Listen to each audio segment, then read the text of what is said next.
Number ایک، کفارہ کسے کہتے ہیں؟ نمبر دو، کفارہ کب لازم ہوتا ہے؟ نمبر تین، کفارہ کس طرح ادا کیا جاتا ہے؟ میں ان تینوں سوالوں کے جوابات کے لیے اس حدیث کو پیش کرنا چاہتا ہوں جو بخاری اور مسلم میں موجود ہے۔ حضرت ابو ہریرہ رضی اللہ تعالیٰ عنہ بیان کرتے ہیں، بینما نحن جلوس عند النبی صلی اللہ علیہ وسلم، کہ ہم لوگ نبی اکرم صلی اللہ علیہ وسلم کے پاس بیٹھے ہوئے تھے، فَإِذَا جَاءَ رَجُلٌ، تو اچانک ایک صحابی آتے ہیں اور کہتے ہیں، ہلکت یا رسول اللہ صلی اللہ علیہ وسلم، اے اللہ کے رسول میں تباہ و برباد ہو گیا، میں ہلاک ہو گیا۔ اللہ کے رسول نے پوچھا، ما لکا، کیا بات آ گئی کہ تو ہلاک و برباد ہو گیا؟ کیا واقعہ پیش آ گیا؟ اس صحابی نے کہا، انی وقعت علی امراتی وانا صائم، کہ اللہ کے رسول میں روزے کی حالت میں رمضان کے مہینے میں اپنے بیوی سے صحبت کر بیٹھا ہوں جبکہ میں روزہ دار بھی تھا۔ تو اللہ کے رسول نے فرمایا، فَهَلْ تَجِدُ رَقَبَةً تُعْتِقُهَا، کہ جب تم نے صحبت کر لیا ہے تو اب تمہیں کفارہ ادا کرنا پڑے گا۔ اس کا کفارہ یہ ہے کہ تم ایک غلام آزاد کرو۔ اس صحابی نے کہا، اللہ کے رسول نہیں، میرے پاس اتنی گنجائش نہیں ہے، میرے پاس غلام نہیں ہے، میں غلام آزاد نہیں کر سکتا ہوں۔ تو اللہ کے رسول نے پھر فرمایا، هل تستطيع ان تصوم شهرين متتابعين، کیا تم لگاتار 2 مہینے روزہ رکھ سکتے ہو؟ کیا تمہارے اندر یہ سکت ہے؟ کیا تمہارے اندر یہ قوت ہے کہ لگاتار تم 2 مہینے روزہ رکھو؟ اس صحابی نے کہا، اللہ کے رسول میرے اندر یہ بھی قوت نہیں ہے، میں لگاتار 2 مہینہ روزہ نہیں رکھ سکتا ہوں۔ 1 مہینے کے روزے میں تو یہ حال ہو گیا کہ میں اپنے بیوی سے صحبت کر بیٹھا، اگر لگاتار 2 مہینے روزہ رکھوں گا تو پھر کیا نوبت آئے گی؟ اللہ کے رسول نے فرمایا، فَهَلْ تَجِدُ اِطْعَامَ 60 مسکینہ، تو پھر تمہیں 60 مسکینوں کو 2 وقت کھانا کھلانا پڑے گا۔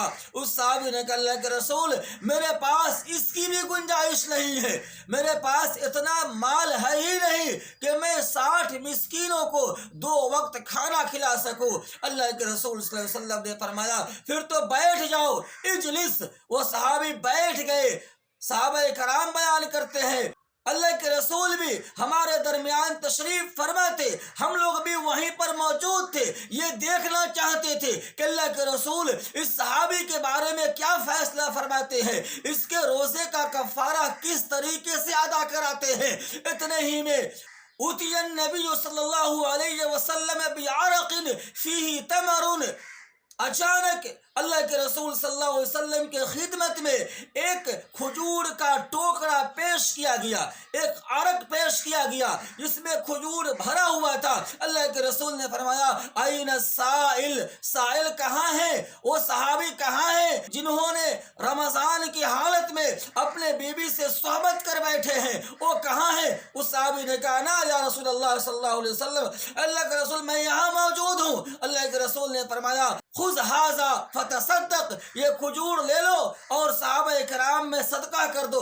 تقسیم کر دو، تمہارے روزے کا کفارہ ادا ہو جائے گا۔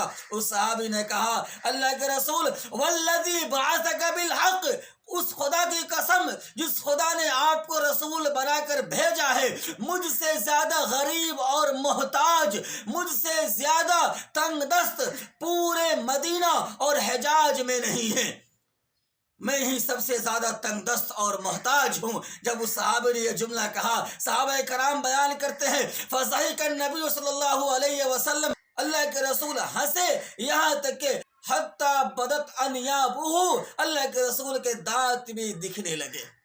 اللہ کے رسول نے فرمایا، اچھا تو تم لے جاؤ، اطعمہ اہلک، اپنے ہی گھر والوں کو اسے کھلا دو۔ اس حدیث پاک میں ان تینوں سوالوں کے جواب ہے جو میں نے آپ سے شروع میں کیا تھا۔ سب سے پہلا سوال، کفارہ کسے کہتے ہیں؟